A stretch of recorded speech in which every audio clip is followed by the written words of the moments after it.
Hello and welcome once again on my YouTube channel SV coaching classes. तो हमारी जो Wordsworth की 200+ question की सीरीज चल रही है, उसी में आज मैं एक नई सीरीज के नए टेस्ट पेपर के साथ आपके साथ फिर हाजिर हूँ। आई होप आपको मेरे क्वेश्चंस पसंद आ रहे हैं, वीडियोस पसंद आ रही हैं, क्योंकि मैं आपके लिए वही क्वेश्चंस लेके आ रहा हूँ जो आपके एग्जाम से रिलेटेड हैं, जो एग्जाम में आ सकते हैं। तो आपको अगर मेरी वीडियो पसंद आ रही हैं तो मेरी वीडियोज़ को ज़्यादा से ज़्यादा लाइक कीजिए, शेयर कीजिए और मेरे चैनल को सब्सक्राइब कीजिए। चलिए ज़्यादा देर न करते हुए हम आज के अपने टेस्ट पेपर की तरफ बढ़ते हैं। Let's start with test paper 3। तो आज का हमारा फर्स्ट क्वेश्चन है, when according to Wordsworth do the daffodils flash upon his inward eye. Option A, when he is in jocund company. B, when he is in a vacant and pensive mood. C, when he is on his wanderings. Option D, when he is asleep dreaming. Okay, तो बताइए इसका जल्दी से answer. इसका answer क्या होगा first question का? जल्दी आंसर कीजिए। तो हमारे फर्स्ट क्वेश्चन का आंसर है option B, when he is in a vacant and pensive mood. Next question देखते हैं, question number 2। Wordsworth compares the stretch of daffodils in his poem daffodils to option A, the twinkling of stars in the milky Way. B, flood of waves in the oceans. C, swarm of birds in the evening sky. Option D, strewn leaves in autumn. जल्दी कीजिए answer. Question number 2 का answer क्या होगा? बताइए जल्दी से। Question number 2 का answer होगा आपका option A, the twinkling of stars in the milky way. Clear? चलिए next question, question number 3। Wordsworth recollects the daffodils in a, summer evenings. Option B, a vacant and pensive mood. Option C, his old age. Option D, the company of others. बताइए question number 3 का answer. Question number 3 का answer क्या होगा? Question number 3 का answer है आपका option B, a vacant and pensive mood. Okay, next question number 4। Wordsworth has described various stages of his association with nature. In which stage did he hear the still sad music of humanity?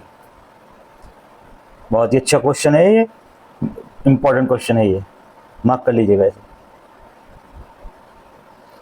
Option A, the boys stage. Option B, the initial stage. Option C, the final stage. Option D, all of these. बताइए जल्दी से answer इसका। Wordsworth ने nature के ऊपर सबसे ज़्यादा connected अगर कहते हैं तो वर्ड्सवर्थ को कहते हैं। नेचर सबसे ज़्यादा कनेक्टेड था, नेचर पोएम्स लिखी थी उसने। तो किस स्टेज में बताता है still sad music of humanity? तो इसका आंसर होगा option C, the final stage. Final stage में वो डिस्कस करता है still sad music of humanity के बारे में। Clear? Question number 5. Where did the poet see the daffodils?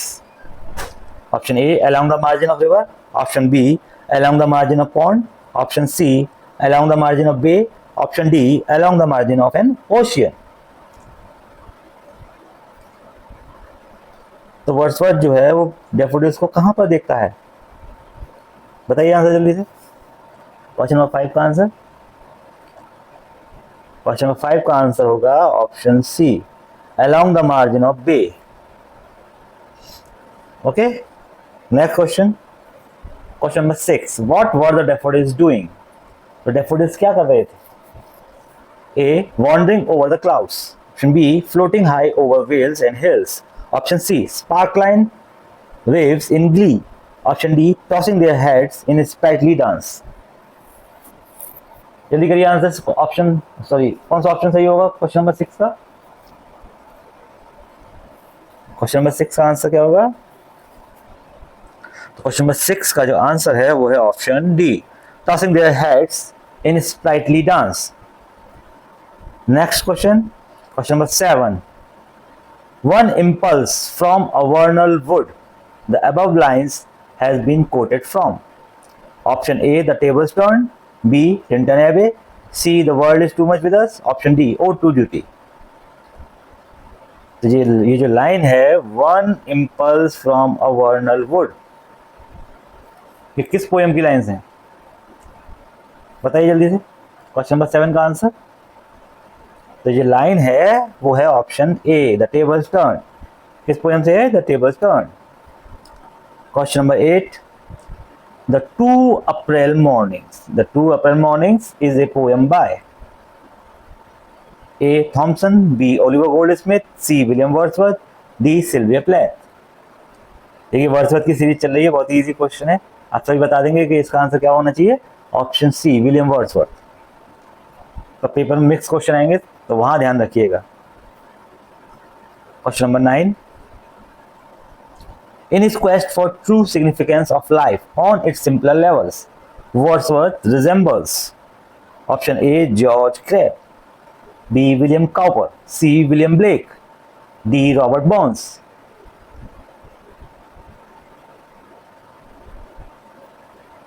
बताइए जल्दी से इसका आंसर।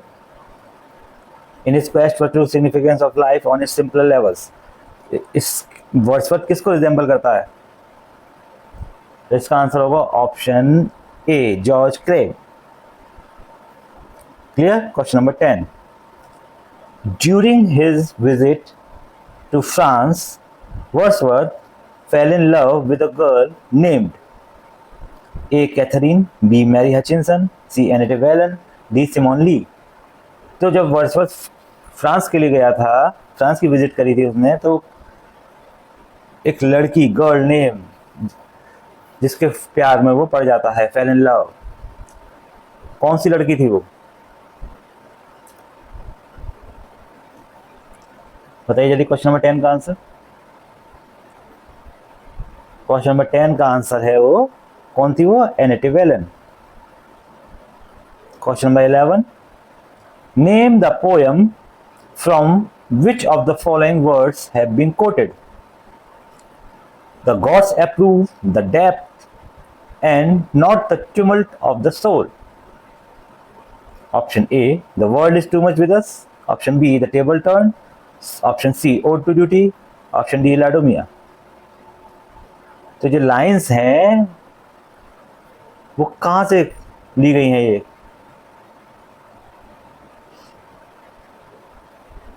किस पोएम की लाइंस हैं ये?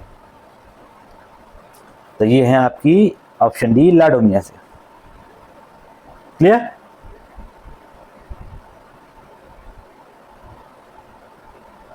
Twelfth question, in which poem does Wordsworth right come forth into the light of things, let nature be a teacher? Option A the tables turn, option B world is too much with us, option C I wandered lonely as a cloud, option D the solitary reaper। तो ये किस poem की lines है? बताइए question number 12 का answer जल्दी से। come forth into the light of the things, let nature be a teacher। तो ये जो लाइन्स हैं वो हैं किस पोएम की? तो ये हैं आपकी option A the tables turn. चलिए नेक्स्ट क्वेश्चन देखते हैं। Question number 13, Wordsworth before his death resided at. तो अपने मरने से पहले वर्ड्सवर्थ कहां पर रुका था, कहां रहा था वो लास्ट अंतिम समय में? जो A Royal Mount, B Grasmere parsonage, C Dove Cottage, D Allan Bank. तो कहां रुका था वर्ड्सवर्थ अपने लास्ट अंतिम दिनों में? जो बताइए क्वेश्चन नंबर 13 का आंसर। क्वेश्चन नंबर 13 का आंसर है आपका A Royal Mount. Question number 14, William Wordsworth Tintern Abbey is. तो विलियम वर्ड्सवर्थ की जो टिंटन एबे थी वो क्या थी? A dramatic monologue, B a dramatic lyric, C a dramatic epic, D none of these. बताइए टिंटन एबे इसमें से क्या था? ड्रामेटिक मोनोलॉग था, ड्रामेटिक लिरिक था, या ड्रामेटिक एपिक, या इनमें से कोई भी नहीं, none of these. Question number 14 का आंसर। क्वेश्चन नंबर 14 का आंसर है आपका टिंटन एबे क्या था? A dramatic lyric. Clear. Question number 15, a violet by a mossy stone half hidden from the eye. Is a quote from the A ode duty, B Lucy poems, C the green linnet, D the solitary reaper. Divided by a Moses stone half hidden from the eye। तो ये lines जो है किस poem की हैं, कहां से coat की गई हैं लाइंस, बताइए। क्वेश्चन नंबर 15 का आंसर जल्दी से। तो क्वेश्चन नंबर 15 का आंसर है आपका बी लूसी पोएम्स। किस पोएम से, Lucy poems. Question number 16, will no one tell me what she sings, perhaps the plaintive numbers flow for old, unhappy, far off things and battles long ago। The above lines occurs in option A, the solitary reaper, option B, 3 years she grew, option C, Michael, option D, an evening walk। बताइए ये lines जो हैं वो किस poem की हैं, जल्दी करिए आंसर इसका। क्वेश्चन नंबर 16 का आंसर, तो 16 का आंसर है ये लाइंस है आपकी सॉलिटरी रीपर की। क्लियर। चलिए question number 17, the sounding cataract haunted me like passion, those lines occurs in the poem. तो ये लाइंस हैं sounding cataract haunted me like passion, ये लाइंस कहां से ली गई, किस पोएम की हैं। A, resolution and independence, B, the tables turn, C, the river Duddon, D, Tintern एबे।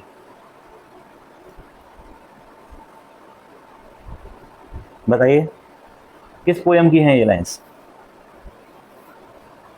तो ये लाइंस है आपकी क्वेश्चन नंबर 17 का आंसर है ऑप्शन डी, टिंटन एबे।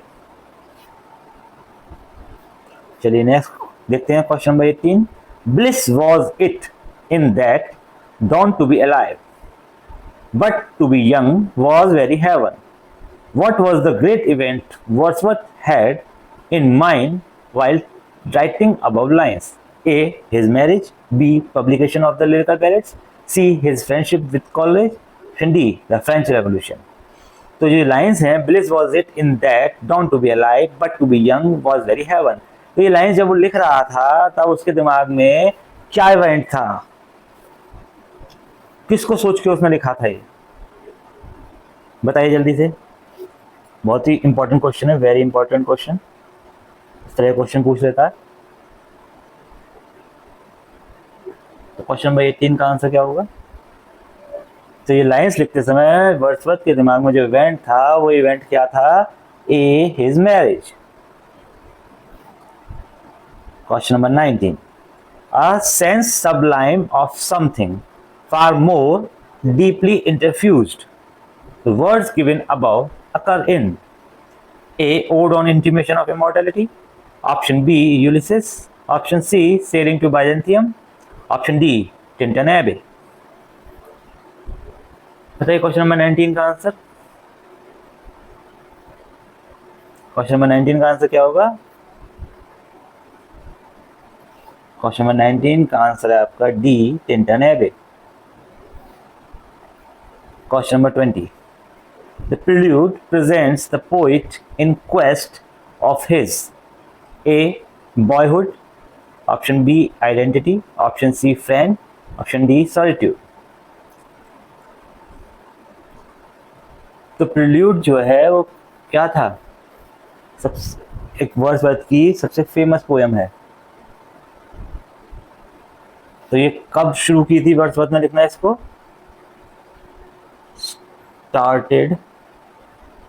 स्टार्ट कब करी थी, स्टार्ट्स 1798 और ये पब्लिश कब हुई थी, पब्लिश्ड 1850। यानी वर्ड्सवर्थ भी की डेथ कब हुई थी, वर्ड्सवर्थ की डेथ भी हुई थी 1850 में, वर्ड्सवर्थ के मरने के बाद पब्लिश हुई थी। ओके तो ये मैंने आपको कुछ और इम्पोर्टेंट जो है जो मैं इससे बता सकता था प्रील्यूड से रिलेटेड वो मैं आपके सामने डिस्कस किया है। 3 क्वेश्चन आपके डिस्कस हो गए। इसका आंसर करिए क्वेश्चन नंबर 20 का आंसर। क्वेश्चन नंबर 20 का आंसर है The prelude presents the poet in quest of his option B identity. Clear? Question number 21. The experience in the prelude begins in sensation and ends in A. Emotions, B. Exaltations, C. Ideas, D. Thought.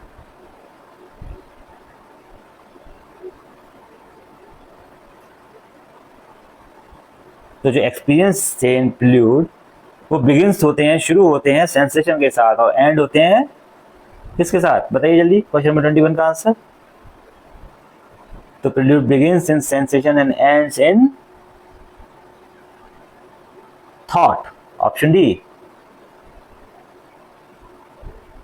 तो prelude आपकी कितनी books में है complete? Prelude की जो complete books हैं कितनी है? कंप्लीट कितनी बुक्स में है ये? 14 बुक्स। एक और क्वेश्चन आपका यहाँ पे मैंने बता दिया। ओके, नेक्स्ट देखते हैं क्वेश्चन नंबर 22।